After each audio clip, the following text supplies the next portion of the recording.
Bienvenue dans cet épisode un peu spécial parce que il y a beaucoup d'intimité qui est livrée et de puissance. C'est un épisode sur le leadership émotionnel et les bains glacés en Thaïlande. Donc vous allez me dire, mais quel est le lien entre leadership émotionnel et bains glacés en Thaïlande? Bah, vous allez le découvrir au fur et à mesure et notamment avec Capucine Kostadinov, une expérience qu'elle a vécue pendant ma retraite en Thaïlande, la retraite des leaders allumés, et qui a montré à la fois, je pense, l'infinie puissance que chaque être humain peut avoir.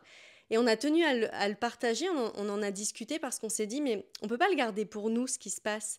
Toute l'humanité n'a pas conscience de nos capacités de transmutation, d'alchimisation, à quel point on peut recontacter notre pouvoir intérieur en étant capable de redescendre dans l'intime. Donc c'est ce que cette vidéo, elle va vous montrer. Euh, Moi, ce qui me paraît important par rapport à cette vidéo, c'est que pour s'élever dans son leadership, il y a plusieurs manières de le faire. Moi, j'accompagne les êtres spirituels. Donc pour moi, on ne peut pas le faire en se forçant, en posant des limites, en ne s'écoutant pas et en se disant allez, on va plus loin, allez, on dépasse les objectifs, etc. Ça marche pas chez nous, ça fonctionne pas du tout. Par contre, ça, on peut le faire, de dépasser nos limites, parce que c'est important, c'est comme ça qu'on grandit, en dépassant nos limites. Ça, on peut le faire quand on a un contenant qui est sécurisant et qui est doux. Et on peut aller dans des espaces qui sont infiniment puissants et où on se serait pas cru capable, en fait, quand on, quand on a des contenants qui sont là pour nous. Et c'est ça que j'ai envie de vous montrer. Et cette vidéo, elle est incroyable parce qu'elle montre le lien profond entre un bain glacé, où on va contacter, quand on est dans le froid comme ça, on contacte un... Il y a comme notre instinct de survie qui est contacté, des élans de mort aussi, qui sont contactés avec le froid. Il y a quelque chose de très puissant. Et vous allez le voir dans cet épisode, on va parler d'une expérience de guérison profonde qui est liée à la mort en couche. Donc la mort en couche qui sont des mémoires qu'on a tous à l'intérieur de nos corps, autant les hommes que les femmes. Et ça, je tiens à le dire, parce que bien sûr, les femmes ont là, au moment de l'accouchement, la mort en couche. Donc c'est un phénomène que toutes les femmes qui accouchent vont traverser. Et en ce qui concerne les hommes aussi. Pourquoi? Parce qu'un homme, quand il devient papa et que sa compagne va accoucher, il va traverser ce type de peur aussi. Donc je pense que c'est un épisode qui est assez magique pour vous montrer comment on peut être dans son leadership et aussi contacter des sujets intimes comme l'accouchement, l'enfantement, qui va concerner toutes les personnes qui accouchent, mais aussi comment on accouche de soi-même dans ce monde. Donc merci à Capucine d'avoir accepté de témoigner à ce sujet. Capucine, elle était mon assistante aussi sur la retraite en Thaïlande. Elle m'a aidé à tout orchestrer, elle m'a aidé avec le groupe. Donc elle a livré une belle part de vulnérabilité et de puissance au groupe et ça me tenait à cœur qu'elle puisse le partager. Donc c'est parti. Donc on va vous raconter une histoire qu'on a vécue pendant la retraite avec le ice bath. Donc le ice bath, c'est une expérience où en fait on va rentrer dans un bain avec des glaçons, avec une eau qui est très très froide, je peux pas vous dire le nombre de degrés, mais on a vraiment cette sensation d'être frigorifié. On vit cette expérience tous ensemble avec le groupe. Juste avant, il y a un moment de préparation, libération émotionnelle, biorespiration, donc hyperventilation contrôlée. Et on rentre à l'intérieur dans le ice bath. Chacun va vivre son expérience pour découvrir comment on peut dépasser ses limites, c'est-à-dire quitter la zone du confort pour agrandir ses limites et du coup créer un confort qui soit encore plus beau au quotidien. Et on vit cette expérience et après le ice bath, on va dans le sauna et on va réchauffer les corps. Et il y a un moment de retour à soi, la température remonte et il y a un moment où Capucine, elle vient vers moi, j'ai les yeux fermés et elle me dit... Tu sais, j'ai quand même envie de rajouter un truc Ah, avant vas-y. qui me fait beaucoup rire. C'est que je n'avais pas le programme avant, quand j'ai candidaté pour venir t'assister dans la retraite, je ne savais pas qu'il y avait des bains glacés.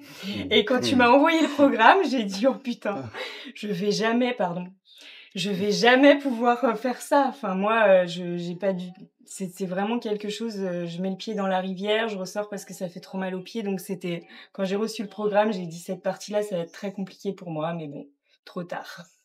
Et alors compliqué, là tu te parles sur le plan physique avec des douleurs, mais est-ce qu'il y avait un autre plan où ça pouvait être compliqué? Bah parce que je pensais que j'avais peur du froid. Ok. Enfin, en tout cas, le froid contractait beaucoup de choses en moi et je voyais pas quel plaisir ou quelle sensation je pouvais connecter à travers le froid. Donc c'était vraiment pas la partie de la retraite que j'avais envie dans lequel en tout cas je me sentais le plus à l'aise d'accompagner le groupe. J'étais vraiment à un endroit pas confort pour moi. Et donc cette expérience de bain glacé démarre. Tu nous as fait faire des respirations avant, donc finalement je me sens assez à l'aise de faire une première expérience dans l'eau froide. D'ailleurs c'est moi qui démarre. Toutes les autres personnes du groupe font le bain glacé avec facilité, on peut dire. Et on est dans le sauna. Et en fait, je reçois ce message, donc pas vraiment comme une canalisation, où je reçois, il faut que tu y retournes. Et comme juste avant, on avait eu un échange sur ces bains glacés, finalement, est-ce qu'on y va à partir de notre ego pour montrer qu'on sait le faire, qu'on peut le faire? Et puis après, on se dit, on l'a fait et tout ça. Donc je me dis, est-ce que j'y retourne pour faire mieux? Enfin, je questionne ça. Je me dis, et puis non, je sens que c'est autre chose, mais du coup, je ne sais pas du tout pourquoi y retourner. Mais je sens que c'est comme ça. Il y a quelque chose à retourner vivre dans cette expérience. Et du coup, je questionne cette information que je reçois en disant, ok, est-ce que j'ai envie? Oui, j'ai envie. De quoi j'ai besoin? Et là, j'ai besoin en fait que tu m'accompagnes. Sauf que quand j'ouvre les yeux pour te voir, t'es en train, toi, de savourer ton moment dans le sauna, t'as les yeux fermés, donc voilà, mais bon, j'ose venir te voir délicatement et te dire, je vais retourner dans le ice bath, je vais aller faire une respiration à côté, et quand toi, tu sens que tu peux me rejoindre et m'accompagner, voilà, donc ça a démarré comme ça. Et donc, je suis allée me repositionner à côté du bain. Et puis, je suis vraiment rentrée dans un état de présence très, très... Je sais pas si je sentais quelque chose d'important allait se passer, mais en tout cas, j'étais très présente. Moi, j'ai envie de dire que donc quand Capucine arrive, elle s'apprête à retourner dans le bain glacé. Et donc ouais, il y a vraiment, je sens cette présence, cette respiration. Et moi, quand j'étais dans le sauna et que Capucine m'appelle, je me suis dit, bon, elle veut faire son délire et elle veut retourner dans le bain glacé. Vous l'avez pas dit ça. Non, je l'avais pas Peut-être dit. elle veut faire sa belle. Elle veut faire Peut-être sa elle belle. veut Elle veut faire se sa la belle. péter avec les autres membres du groupe. Et, et en fait, j'arrive et puis je vois ce bloc énergétique, en fait, où du coup, il y a plus que toi, Capucine, mais qu'il y a il y a un corps énergétique qui était assez dense quand même. Et là, on voit les images. Et donc, ouais, il y a un corps énergétique qui est là, qui est présent. Je suis, ok, c'est trop beau, moi j'adore, ça me fait plaisir. Et là, tu t'apprêtes à rentrer et tu me dis, j'ai peur. Et je te dis, tu as peur de quoi?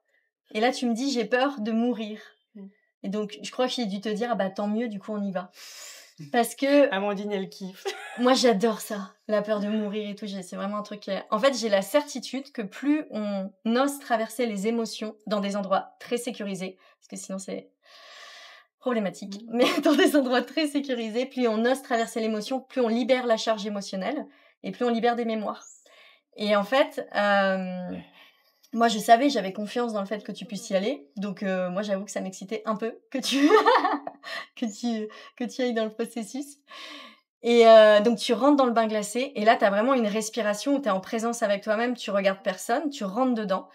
Et là, je te demande qu'est-ce que tu es en train de vivre. Et donc, tu me dis ouais, que tu es en train de vivre une mort en couche. Et je te demande, est-ce que c'est toi qui es en train de mourir ou est-ce que c'est quelqu'un d'autre? Et là, tu me réponds, c'est pas moi. Pas toi. Et qu'est-ce qui se passe du coup? En fait, tu me guides à rentrer vraiment dans la peur. En fait, j'y suis, mais il y a encore une part de moi qui résiste à l'intensité. Et du coup, tu m'invites à plonger et puis je me sens accompagnée. Donc voilà, il y a cette capacité que tu as moi, j'étais déjà en train de laisser mon corps vivre cette peur, mais tu m'invites à vraiment, vraiment aller la contacter dans tous ces recoins.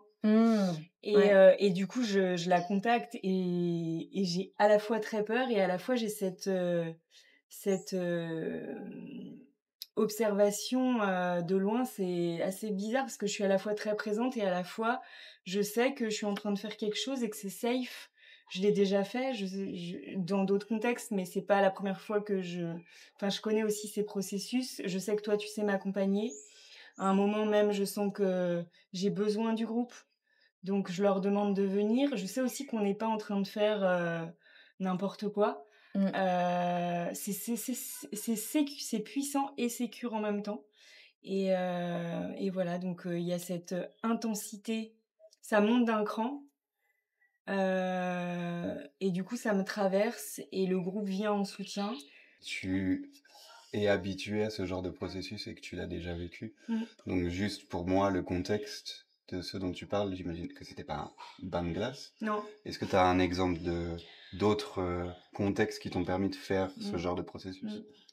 Ben, par exemple, un contexte, tu vois, où tu as une conversation avec quelqu'un qui va te mettre très en colère et où tu pourrais faire comme si ça n'avait pas eu lieu et où finalement tu crées toi-même Moi, j'utilise beaucoup de musique, par exemple. Je vais mettre une musique qui va me permettre d'aller contacter tous les recoins de ma colère et tu sais, en fait, j'ai pas envie de traîner ça pendant des jours, des semaines, des années et même de le refiler aux générations d'après, tu vois. Donc, moi, quand je sens que c'est lourd, ça traverse et en fait, c'est réduire.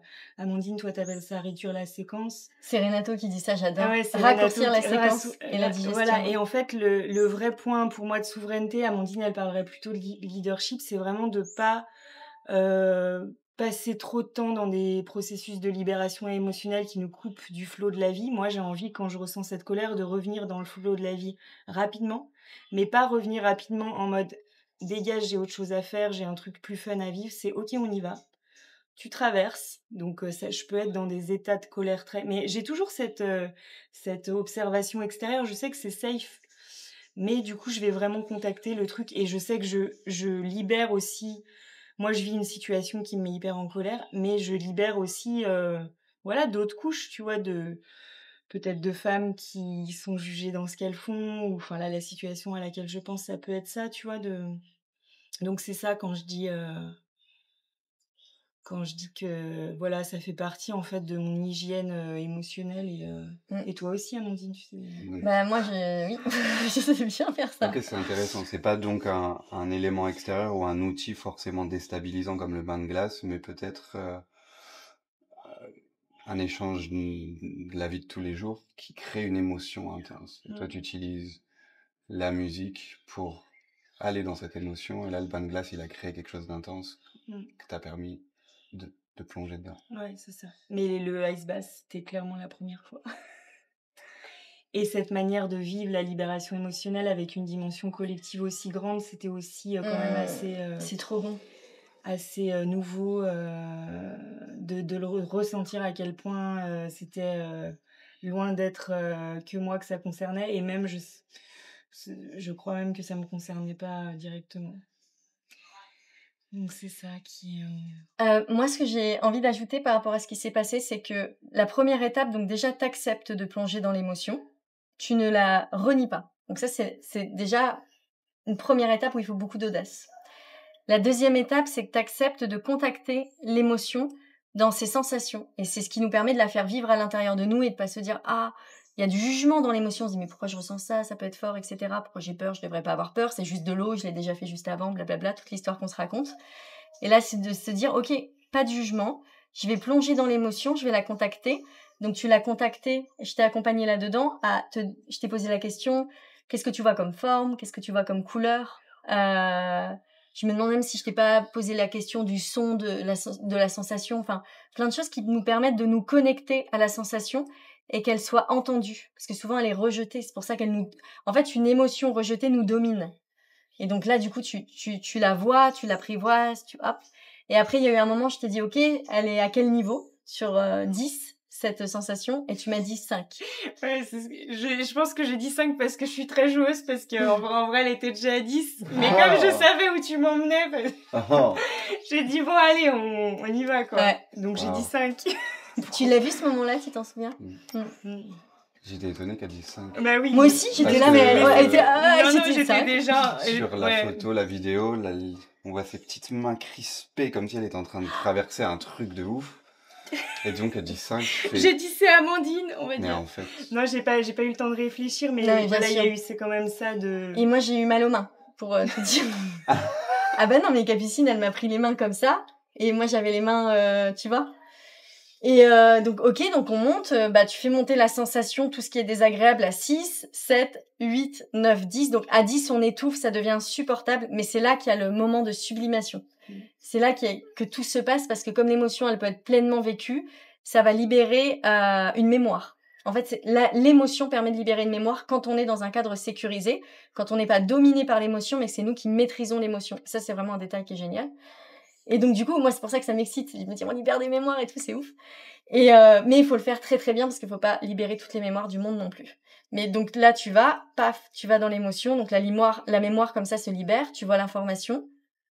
Alors, suite au témoignage de Capucine là que vous avez écouté, il y a aussi des images qui sont disponibles. Et je vais vous les montrer juste après, mais je voulais avant qu'on échange ensemble sur ce qu'a dit Capucine et qu'est-ce que c'est qu'un processus de libération émotionnelle, pour refaire un point. Quand on a des émotions qui sont engrammées dans le corps, et quand je dis engrammées, on pourrait même dire des émotions qui sont cristallisées, qui vont nous bloquer en fait. La vie, elle est tellement bien faite qu'elle va créer des situations pour qu'on puisse revivre ces émotions et les libérer. Et quand on accepte, dans des espaces comme celui qu'a contacté Capucine, quand on accepte de traverser ces émotions en sécurité, en étant présente à soi-même, en présence, on va libérer la charge émotionnelle. Et du coup, la vie, elle aura moins besoin de nous envoyer des situations pour qu'on vive la charge émotionnelle. En gros, je vais le résumer d'une manière très simple. Plus tu acceptes de traverser des émotions de manière volontaire dans ton corps, moins tu auras à subir des émotions parce que la vie t'enverra des contre-coups, des plans galères, des problèmes, etc. Donc pour moi, c'est vraiment contacter son leadership, et Capucine dirait sa souveraineté aussi, c'est vraiment contacter ces parts-là, de se dire, ok, je suis capable, là il y a quelque chose que je contacte, je suis capable d'aller plonger dans l'émotion et je n'ai pas besoin que la vie m'envoie plein de situations, je pourrais dire des accidents de voiture, des drames, etc. J'ai pas besoin que la vie m'envoie tout ça parce que je suis capable moi-même d'aller dans mon corps. Ça pour moi c'est un point essentiel et je pense que la majorité de l'humanité n'a pas conscience de cette loi de la vie en fait. Que si on n'est pas capable d'aller plonger dans le corps émotionnel, la vie va nous amener d'une manière assez... on se sentira contraint et ce ne sera pas agréable. Il y a aussi une chose à savoir sur la libération émotionnelle, sur ce sujet-là en tout cas, c'est que nos émotions, elles ont un poids. Une émotion, c'est pas quelque chose qui est juste invisible et qui n'existe pas. Vous le voyez, hein, quand on a une charge émotionnelle, par exemple, si j'ai une charge émotionnelle, quelque chose qui me pèse au niveau du cou, au niveau du dos ou au niveau du cœur, quand l'émotion elle part, je me sens mais tellement mieux. Et donc quand on pilote sa vie, quand on pilote ses projets, quand on est dans un espace de leadership, si on a plein d'émotions qui sont là à l'intérieur de notre corps et qui nous bloquent, on va moins être en capacité d'expansion, on va moins être en capacité de prendre des risques, on va moins être en capacité de dire oui à la vie, parce qu'on sera mais vraiment plombé par nos émotions.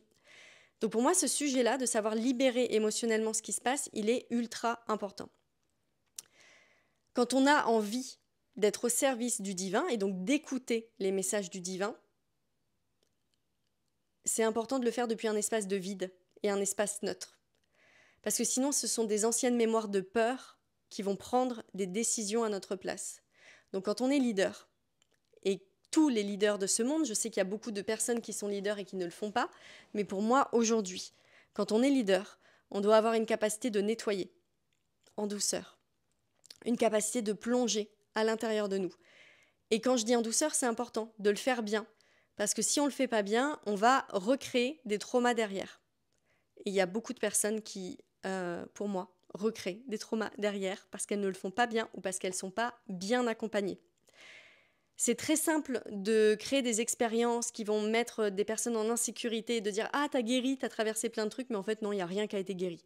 On fait juste rejouer le même schéma en permanence. Moi, je m'assure qu'on ne soit pas dans cette situation. Pour moi, c'est essentiel et ça fait partie de d'une sorte de dignité, je peux dire comme ça en tant que thérapeute, mais thérapeute accompagnante, mais d'une intégrité. Voilà, d'une intégrité.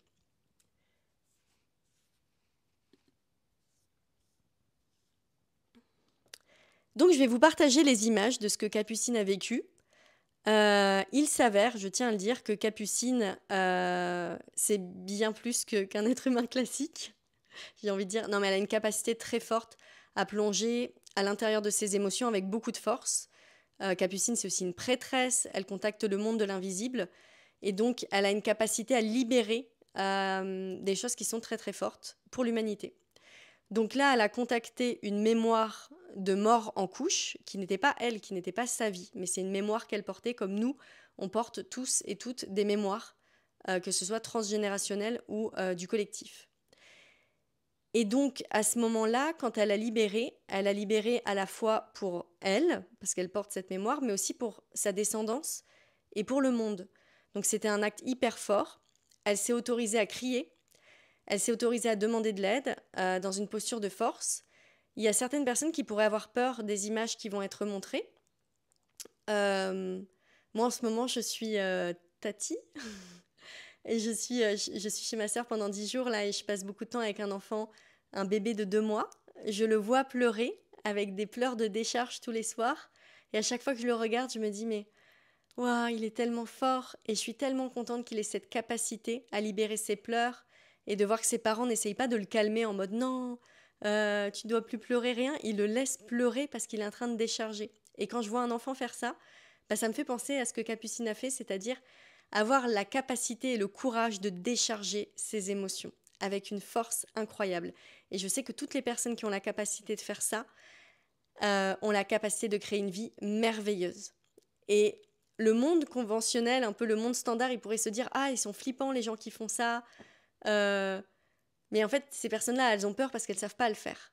Et aussi parce qu'elles ont peut-être vu des personnes qui le faisaient dans des contenants non sécurisés, donc elles se sont dit « Ça craint ». Et ça, je peux comprendre. Je peux vous dire que là, on l'a fait. En tout cas, Capucine a traversé ses émotions et nous, on était à côté d'elle d'une manière mais hyper... avec une forte présence et une conscience des enjeux. Et donc, c'était plutôt ça. Petite précision, donc ces images, quand elles ont été tournées, c'était pour des photos et puis des extraits de la bande-annonce de la retraite des leaders allumés. Donc, la qualité du son, elle est un peu loin. Mais vous allez quand même voir un processus de guérison dans sa splendeur, ce qu'on peut vivre. Je vous invite aussi à respecter ce moment, c'est hyper précieux ce que vous allez voir. Tout commentaire, comme d'habitude, tout commentaire qui portera atteinte à un moment aussi sacré sera automatiquement supprimé. On ne va pas dialoguer, hein. Moi je pense que c'est important de respecter des espaces aussi sacrés. Et aussi, la seule chose pour moi, la chose la plus importante à dire à Capucine dans ce moment, c'est merci. Donc déjà un grand merci pour les mémoires qui ont été libérées pour l'humanité, pour nous tous, pour le collectif. Merci d'oser le montrer, de montrer l'exemple de ce qui est possible. Et bon visionnage, regardez-le avec l'ouverture du cœur et si vous avez peur, observez votre peur. Parce que vous n'avez pas vu la suite, ça n'a pas été filmé la suite, mais la suite c'était une libération infinie. Pour Capucine et puis pour tout le groupe de ce qu'on a vécu, donc c'était que du beau, c'était que du beau. Bon visionnage à vous. 8, tu laisses venir les sons, il y a des images et des sons, il y a des situations que tu connais, tu restes dedans. 8, 9, tu restes dedans, ok, c'est très désagréable, tu restes en face, tu n'échappes pas, tu restes dans la douleur. 10, tu restes dedans à son paroxysme.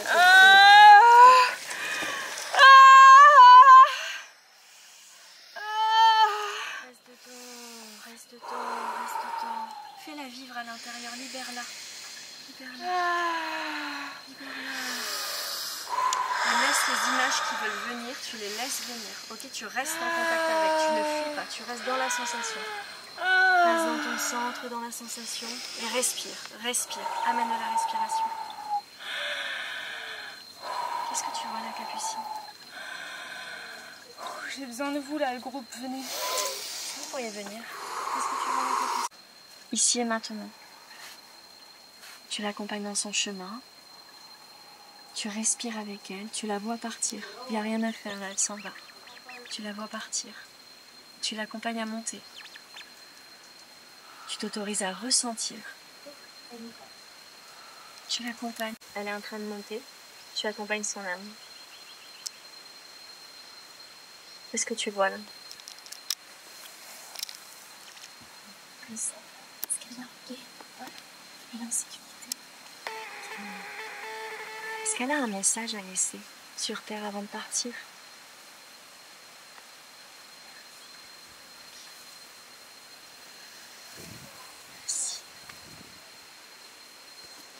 Et voilà, tu as pu voir ce grand moment, magnifique, somptueux, bouleversant. Je suis très contente que ça puisse être visible publiquement. Donc encore une fois, merci à Capucine. Pour tous les leaders qui ont envie de s'assumer encore plus, qui sont prêts à plonger à l'intérieur de leur corps, qui sont prêts à plonger à l'intérieur de leur mémoire pour pas se laisser gouverner et piloter automatiquement par leur mémoire, mais pour accéder à des espaces de liberté puissants à l'intérieur de soi, pour œuvrer, pour déployer ces projets avec grandeur et des projets qui sont ambitieux. Je vous invite à me rejoindre à la retraite des leaders allumés. Donc vous allez retrouver toutes les informations en description. Il y a la page, le site internet, la bande-annonce, il y a toutes les infos qui vous sont détaillées. Cette retraite, elle est là pour que vous puissiez agrandir votre vision, depuis vos espaces intérieurs, le fil de connexion avec votre âme, à la fois vous reposer, vous reconnecter à vous, mais aussi agrandir vos rêves pour repartir avec un plan d'action concret sur une année où vous savez exactement où vous allez. Donc c'est vraiment une retraite qui allie business et spiritualité pour les êtres courageux qui sont capables de plonger à l'intérieur d'eux. Je tiens à préciser que ce que vous avez vu avec Capucine, tout le monde ne le vit pas. Et moi, dans ma manière d'accompagner, je ne cherche pas à ce que tout le monde vive des transformations hyper puissantes, bouleversantes. Faut que ce soit pour moi à la hauteur et à la juste mesure pour vous. Et donc il y a des personnes qui vont vivre à la retraite, qui vont vivre des moments de transformation très intenses sur le moment, et d'autres chez qui ça va être diffus, mais ça n'en est pas moins transformateur et profond, vous voyez. Et donc du coup, ce que vous avez vu là, avec ce qui s'est passé avec Capucine, vous allez peut-être pas du tout le vivre à la retraite, mais vous aurez des transformations profondes et qui peuvent être beaucoup plus silencieuses. À chacun d'expérimenter le vivant en soi. On ne sait pas ce qui nous attend. Quoi qu'il en soit, qu'il se passe quelque chose de waouh, vous voyez, complètement intense et vous dites mais qu'est-ce qui s'est passé? Ou quelque chose de... un moment de paix mais tellement intense et profond à l'intérieur du corps mais que ça ne se voit pas à l'extérieur. En fait, tout est juste pour vous. Encore une fois, on travaille avec le vivant. Je ne sais pas ce qui va ressortir pour vous. Il n'y a aucune attente à avoir sur ce qui va se passer. Je sais juste une chose. Vous allez repartir avec votre âme qui est puissamment reliée à votre vision, avec ce que vous avez envie d'accomplir, avec un leadership qui s'est élevé, avec une capacité à croire en vous, avec vos doutes qui s'enlèvent, qui partent, et avec une vision claire sur une année. Et donc, j'ai hâte de voir vos yeux briller par tout ce que vous allez accomplir suite à la retraite.